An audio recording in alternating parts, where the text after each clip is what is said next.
C'était un défi pour les enquêteurs. 4 corps qu'apparemment rien ne reliait entre eux, retrouvés le 13 août, ici dans la Seine, à Choisy-le-Roi dans le Val-de-Marne. Le principal suspect, à l'identité encore floue, vient d'être mis en examen aujourd'hui pour meurtre en concours. Que sait-on de lui?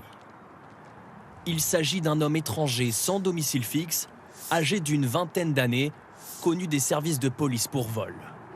Il fréquentait ce squat des bords de Seine à quelques mètres de l'endroit où les corps ont été retrouvés. Les enquêteurs ont recherché le moindre indice autour de cette zone en exploitant les données des caméras de vidéoprotection et des antennes téléphoniques. Les investigations ont permis d'établir un lien entre les victimes, le suspect et le lieu de la découverte des corps.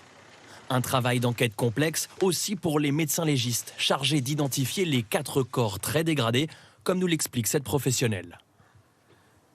Pour des corps, quand ils sont très abîmés par l'eau, on ne peut plus avoir d'empreintes digitales parce que ces empreintes digitales, la peau, l'épiderme s'en va. De ce fait, on prélève un fémur, un morceau de fémur, de façon à avoir la moelle osseuse pour pouvoir faire cette identification génétique. C'est ce qui a permis d'identifier l'une des victimes. Les médecins ont prélevé des os pour retrouver de l'ADN. Ils l'ont comparé avec une brosse à dents appartenant à un homme dont la disparition avait été signalée début août. Les 2 ADN correspondaient. La victime est un homme algérien de 21 ans.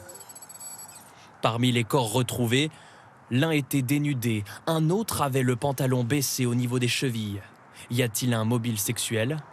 Le suspect qui a gardé le silence est toujours présumé innocent en attendant la poursuite de l'enquête.